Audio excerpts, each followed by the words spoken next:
Good. Good morning, Chapel Lacrosse, and anybody else who's joining us for Bible class on our Thursday morning, 11 a.m. Bible class. We have been working through the book of Genesis, and we are in the middle of the Isaac, Jacob, Esau narrative. So today we'll be on Genesis chapter 27. So if you can turn there. So far, we've Isaac. He has two sons, right? Jacob and Esau, they're twins. Jacob comes out late or second, so he's the second son, and he's already tricked Esau out of his birthright, which means there's two sons, and the first son gets the double portion. So even though there's two sons, there's three portions of the inheritance. So Esau should have got two, and Jacob won. But Jacob has deceived Esau out of his birthright. So now Jacob's getting two and Esau's getting one. Today, we sort of have part two of that sibling rivalry, which is going to just turn Esau red, no pun intended, because Esau, Edom, one of the translations of the word is red. So he's red, R-E-D. He's also hairy. So that's sort of his name is hairy and red. And Jacob's name means deceiver, more of an idiomatic meaning for deceiver, metaphorical. So he's the one who pulls on the thigh, which is same as pulling the leg.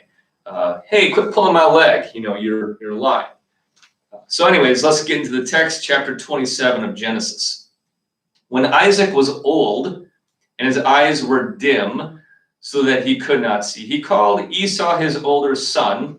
Now remember, his older son, they're twins. But even with twins, there is an older and a younger son. And the older son gets the double portion. It's a big deal in the Old Testament and ancient world. So Esau, even though he's a twin of Jacob, is the older son. So Isaac calls him and says to him, "My son." And he answers, "Here am I." So in the Hebrew, this happens often. The Hebrew is, "Behold me, Hineni." When God calls Abraham, he says, "Hineni, look, it's me." And when Abraham calls Isaac, he says, "Isaac," and he says, "Hineni, look, behold me." So same thing here in the text. Esau calls his older son Esau, and he says, "Hineni, behold, here I am." And he says, "Behold, I am old.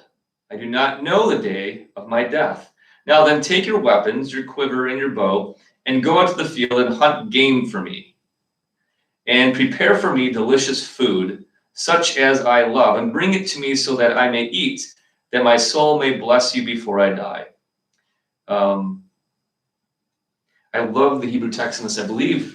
So in English, it's "I hunt game for me." I think in the Hebrew text is like game for me. So there's always a verb that comes from a noun, and it's the same sort of root.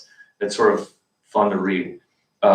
Prepare for me delicious food, such as I love. Bring it to me. Now it's interesting that he's calling Esau to do that, because if you remember, Jacob is the one who stays in the tent with mom and helps clean and is the homemaker, and he makes really good food. But Isaac doesn't want the really good food that Jacob makes. He wants the more gamey food because he's got the taste for that. So he wants the summer sausage, the deer venison meat, rather than the nice casserole or lasagna that Jacob would make. Verse 5. Now Rebekah was listening when Isaac spoke to his son Esau. So when Esau went to the field to hunt for game and bring it, Rebekah said to her son Jacob, "I heard your father speak to your brother Esau. Bring me game and prepare for me delicious food, that I may eat it and bless you before the Lord before I die. Now therefore, my son, obey my voice as I commanded you. Go to the flock and bring me 2 good young goats, so that I may prepare for them delicious food for your father, such as he loves. And you shall bring it to your father to eat, so that he may bless you before he dies." But Jacob said to Rebekah his mother, "Behold, my brother Esau is a hairy man, and I'm a smooth man. Perhaps my father will feel me, and I shall seem to be mocking him and bring a curse upon myself and not a blessing. His mother says to him, let your curse be on me, my son. Only obey my voice and go bring them to me. So, interesting development here. So, Rebecca hears what's going on, and she wants to insert her son Jacob, her beloved son, into the mix in place of Esau. And she's got a plan. So this is not Jacob's idea. This is Rebecca's idea. And why is this Rebecca's idea? Because of the last couple verses of chapter 26. Remember, Esau caused a lot of problems for his parents when he married two Hittite women, Basemath and Judith. So Rebecca's trying to get back at Esau for doing that. And so she is the one who concocts this idea. If you remember, when Jacob deceived Esau the first time, there was food involved, the lentil stew. Now we have food involved again. Rebecca knows exactly what her husband wants. So she tells Jacob, go get 2 goats, bring them to me, and I will make it exactly the way your dad likes it. So, and even Jacob's got a conscience. He says, well, what if he realizes it's me and not Esau? And Rebecca is so strong in her will to do this and to get the blessing away from Esau into Jacob, that she even says, let your curse be on me, my son, which is exactly what the Jews pretty much tell Pilate when Jesus is standing trial. And Pilate comes and washes his hands and says, this man's blood is not on my hands. And the Jews say, let his blood be on our heads and our children's heads. So that's not a good thing to say. Never let something be so important to you that you would offer to be cursed. It's playing with curses is not a good thing. You should never play with witchcraft, cursing, mediums, oaths, anything like that. It's not good. Verse 14. So when he went and took them and brought them to his mother, and his mother prepared delicious food, such as his father loved. Then Rebekah took the best garments of Esau, her older son, which were with her in the house, and put them on Jacob, her younger son. And the skins of the young goats she put on his hands and on the smooth part of his neck. And she put delicious food and the bread, which she had prepared, into the hand of her son Jacob. So they disguise Jacob with hairy goat skin. I mean, he must have been weighed down pretty good with all this stuff on. In the meantime, remember, Esau's out in the field hunting. So he went to his father and said, my father. And his father says, in Hebrew, Hineni, here I am.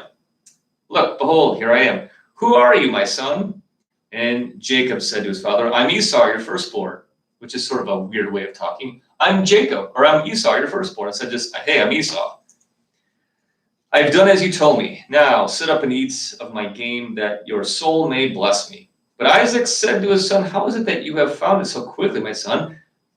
And Jacob answered, because the Lord Yahweh your God granted me success. Then Isaac said to Jacob, please come near that I may feel you, my son, to know whether you are really my son Esau or not. So notice, Isaac is old and can't see, but even he's got questions. And so far, Jacob has navigated through his questions deceivingly. Verse 22, so Jacob went near to Isaac, his father, who felt him and said, the voice is Jacob's voice, but the hands are the hands of Esau. The hands are the hands of goats. 23, and he did not recognize him because his hands were hairy like his brother Esau's hands. So he blessed him. Man, his eyesight must have been really bad to not figure out the difference of these two boys, which are so different. But notice he did get that this is Jacob's voice. And he still ends up falling for this. Verse 24. He says, are you really my son Esau? So notice this is not just some easy trick pulled off. Isaac gets it. There's something wrong. So he even asks again. And what does Jacob say? I am.